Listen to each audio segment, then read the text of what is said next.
Hi guys. तो मेरा नाम है चिराग गुप्ता और इस साल मैंने जो नीट दिया था उसमें मेरा मार्क्स आया था 571। और ये जो मेरा अटेम्प्ट था वो था 6th अटेम्प्ट। मैंने जो अपना 12th दिया था वो 2021 में था और फर्स्ट अटेम्प्ट 2021 में था। तो तब से लेके अब तक मैंने 6 बार नीट दिया है। अब किस साल में क्या हुआ मैं अगले वीडियो में बताऊंगा, वरना ये वीडियो बहुत लंबा हो जाएगा। ये जो वीडियो है स्पेसिफिकली री नीट के ऊपर है। तो मैं ये कह रहा था कि इस साल जो मेरे मार्क्स आए थे 571 आए थे।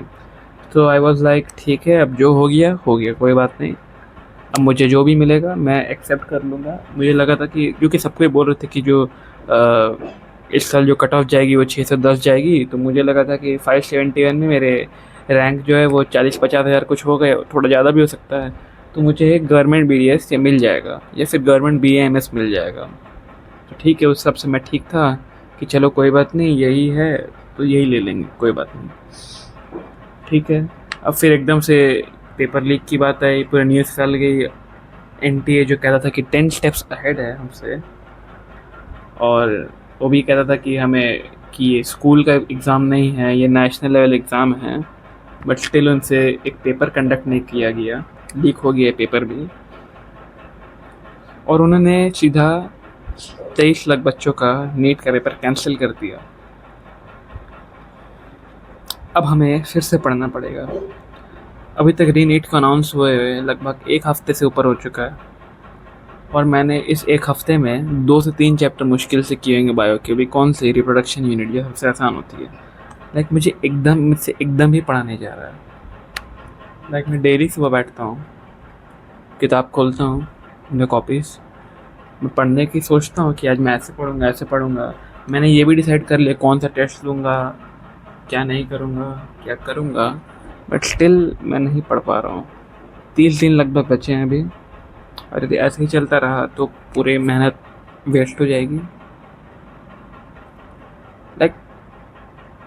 मैंने कई टीचरों के वीडियो देखे कि कैसे आपको प्रिपेयर करना है री नीट के लिए। कुछ कहते हैं कि नीट की PYQ करो, लास्ट 38-39 ईयर्स के PYQ कर लो, फिजिक्स केमिस्ट्री बायो के तो नहीं, फिजिक्स केमिस्ट्री के। कुछ कहते हैं कि नहीं, पेपर बहुत टफ आएगा ये बार, तो अब JEE मेंस के भी करो। JEE मेंस से कितने साल के करो तो कोई बताता नहीं है। कोई कहते सिर्फ 26 के कर लो, कोई बोलते नहीं पिछले 5 साल के कर लो। 1 साल में 2 शिफ्ट होती है JEE मेंस की, और हर शिफ्ट में पता नहीं कितने ही पेपर होते हैं। तो भाई कितने क्वेश्चन करें। कुछ कहते कि नहीं, ज़रूरत नहीं JEE मेंस की, वो नीट लेवल का ही होता है। आप क्या करो, NCERT पढ़ो फिजिक्स में। NCERT के जो बैक एक्सरसाइज है वो कर लो, NCERT एग्जाम्पल कर लो, और कुछ और ऐड करके बोलते हैं नहीं साथ में एग्जाम्पलर भी कर लो आप। मतलब क्या भाई, हम रोबोट है क्या। मैंने शॉर्ट नोट्स उतने अच्छे से कोई बनाए नहीं हैं मेरे पास। मैं MR सर से पढ़ा हूँ फिज़िक्स, तो मेरे पास उनकी फ़िज़िक्स मेड ईजी बुक है जो कि कुछ इस हालत में है। 1 मिनट में दिखाता हूँ आपको, देखिए। ये फट गई थी तो मैंने इसका क्या बोलते हैं, बाइंडिंग करवा लिया। अब जैसे मैं कोई भी चैप्टर खोलता हूँ, ठीक है, जैसे ये है वेव ऑप्टिक्स, ठीक है, बिल्कुल ठीक, कोई दिक्कत नहीं। मैंने ऐसे एनोटेशन किया हुआ है, कुछ लिखा है एक्स्ट्रा पॉइंट्स, जैसे सर ने नोट्स में लिखा है तो उसमें कुछ ऐड करके ऐसे हाईलाइट किया हूँ, ठीक है। अब देखिए मैंने क्या किया है, ऐसे हर चैप्टर में मैंने ये इतने पोथियाँ मैंने जोड़ी हुई है। उसमें मैंने क्या किया है, ये उसके शॉर्ट नोट्स है, इससे निकाले हुए इसके ये शॉर्ट नोट्स अलग है। ये देखिए मैंने क्वेश्चंस ऐड किए हुए हैं इसमें जो कि इम्पोर्टेंट है बहुत ज़्यादा।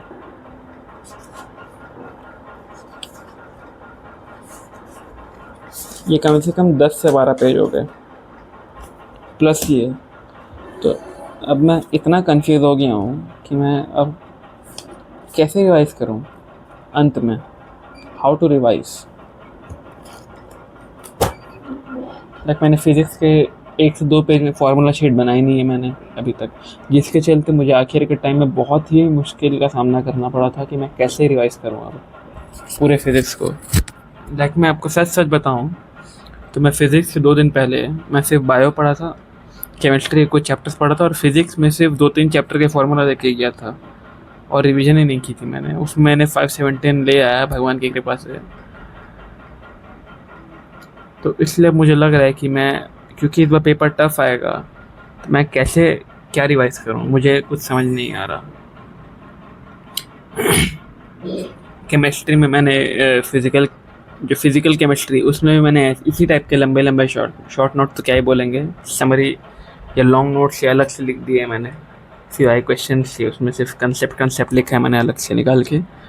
इनऑर्गेनिक केमिस्ट्री के लिए मैंने सिर्फ और सिर्फ अपना क्या बोलते हैं पीरियोडिक टेबल उसी के शॉर्ट नोट्स हैं। केमिकल बॉन्डिंग के शॉर्ट नोट्स नहीं है मेरे पास, है भी तो वो लॉन्ग ही मानेंगे इसको। बायो में एनसीईआरटी से ही पढ़ता हूँ। कुछ चैप्टर जैसे प्लांट किंगडम, बायोलॉजिकल क्लासिफिकेशन, वो सब के मैंने शॉर्ट नोट्स बनाए हुए हैं, जो कि ठीक है, मतलब बायो के हिसाब से ठीक है।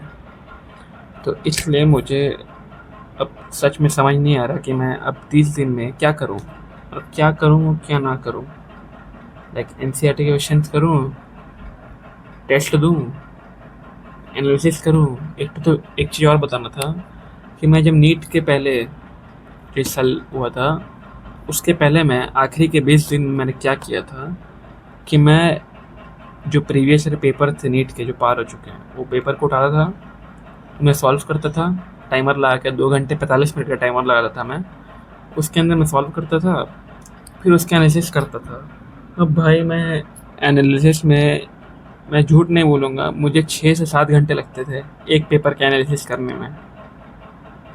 उसमें मैं क्या करता, मैं क्या ही बोलूँ, उसमें मैं पेपर उठाता था, जो क्वेश्चन गलत है उसके क्वेश्चन लिखता था, उसके सॉल्यूशन लिखता था, जो गलती है वो लिखता था। लाइक एक टेस्ट का एक सब्जेक्ट का जो मिस्टेक है उसे लिखने में मुझे 7 से 8 पेज लगते थे। लाइक मैंने फिज़िक्स में मान लो मेरे 10 क्वेश्चन रॉन्ग हुए, 5 क्वेश्चन मैंने छोड़ दिए, तो सबको मैं लिख देता था, और जो क्वेश्चन मुझे लग रहा है कि मैं भूल जाऊँगा उसको भी लिख देता था, उसके कंसेप्ट भी। तो मुझे मिस्टेक को भी बनाने में हर टेस्ट के 6 से 7 घंटे लगते थे। अब बताओ मैं कैसे रिवाइज करूँ, मैं कैसे क्वेश्चन सॉल्व करूँ। इसीलिए इतने सारे जो मैंने मिस्टेक कर दिए हैं, इसके चलते मेरे मार्क्स जो 571 में रुक गए। मैंने जो 2024 में एग्ज़ाम दिया था, जब भी पेपर लीक हुआ था, उस समय मेरे मार्क्स बन रहे थे 608। मैं बहुत खुश था, मुझे लगा होगी सिलेक्शन, बट कट ऑफ 650 चल गई। 25 में मैंने सोच के देखा ठीक है चलो 608 है, अब इससे तो ऊपर ही आएगा। तो भाई ऐसा पेपर दे दिया कि भाई आज तक नहीं आया, मेरा है 438। ठीक है चलो, फिर मैंने सोचा कि नहीं इतना आगे आ गया हूँ, अब बीच में नहीं छोड़ूंगा। पढ़ा आखिर में फिर ऐसा हो गया कि मैं रिवाइज़ नहीं कर पा रहा हूँ, इतनी पोथियाँ बना ली मैंने।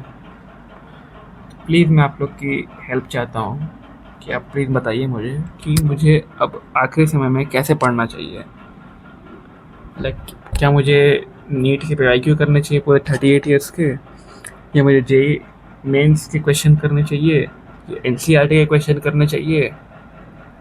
लाइक मैं क्वेश्चन जो सॉल्व करता हूँ, मैंने टारगेट बैच लिया हुआ है नीट प्रेप का, ये कोई प्रमोशन नहीं है, मैं नीट प्रेप का टारगेट बैच से सॉल्व करता हूँ क्वेश्चंस। तो मुझे प्लीज़ बताइए कि मैं, मतलब जो भी इससे करते हैं, कि मुझे कौन से क्वेश्चंस को सॉल्व करना चाहिए इस समय में, और साथ ही में ऐसा मैं क्या करूं कि मैं मतलब मल्टीपल टाइम्स में रिवाइज कर पाऊँ। लाइक आज की जो डेट है वो है 21 मई। जो टारगेट बैच है उसमें 8 टेस्ट उन्होंने प्लान किए ऑनलाइन, और 4 टेस्ट अलग से ऑफलाइन प्लान किए, जिसके उन्होंने पैसे ले रहे हैं 1000 रुपीज़। ठीक है, वो बाद में देखा जाएगा लूँगा कि नहीं। बट ये जो ऑनलाइन टेस्ट सीरीज़ है, इसमें उन्होंने क्या किया है कि 24 मई को एक टेस्ट रखा उन्होंने, जिसमें पूरे 11th की सिलेबस आ रही है। फिर 27 मई को रखा है एक टेस्ट जिसमें 12th की पूरी सिलेबस आ रही है। उसके बाद फिर ऐसे करके फिर फुल सिलेबस चालू कर देंगे उन्होंने। हर 2 से 3 दिन का गैप में एक फुल सिलेबस टेस्ट है। तो मैं सोच रहा कि मैं वैसे करूँगा, बट फिर वही बात आ जाएगी, मैं टेस्ट के लिए पढ़ूँगा तो मुझे जैसे रिवीजन पे ज़्यादा फोकस करना पड़ेगा, क्वेश्चन प्रैक्टिस में कमती कर पाऊँगा। इसलिए मैं बहुत कंफ्यूज हूँ कि मैं क्या करूँ। हाँ तो गाइस सॉरी, मुझे बीच में जाना पड़ा था, कुछ काम आ गया था।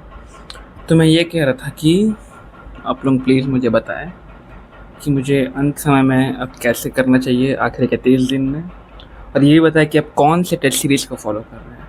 लाइक बहुत से टेस्ट सीरीज़ हैं मार्केट में जो कि क्लेम करते हैं कि मैं बहुत अच्छे टेस्ट सीरीज़ बनाते हैं वो लोग, बट देखा अंत में क्या दिखता है, एकदम इजी टेस्ट बनाते हैं लोग, सिंगल वर्ड के ऑप्शन बनाते हैं लोग बायो में स्पेशल।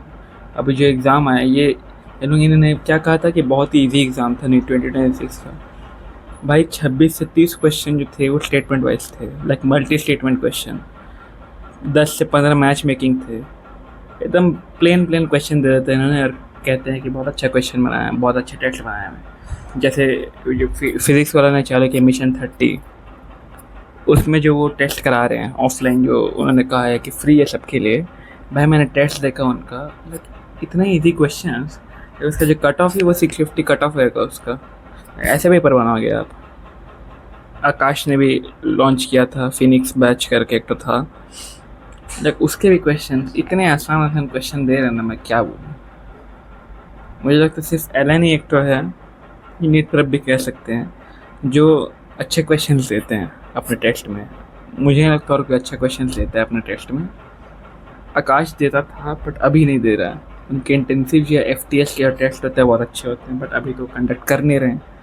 तो प्लीज़ मुझे बताइए कि आप कौन से टेस्ट दे रहे हैं, कैसे देंगे, और सबसे मेन चीज़ अब रिवीजन कैसे करेंगे। क्या आपने शॉर्ट नोट्स बनाए हैं? यदि नहीं बनाया तो यदि बनाने का प्लान है तो प्लीज़ मुझे बताइएगा कैसे बनाना है, और टेस्ट में भी मिस्टेक कॉपी कैसे बनाना है, प्लीज़ मुझे गाइड कीजिएगा। और यदि कोई MBBS स्टूडेंट या फिर कोई सीनियर देख रहा है जो कि नीट क्लियर कर चुका है, तो प्लीज़ मुझे गाइड कीजिएगा कमेंट्स के थ्रू। Thank you.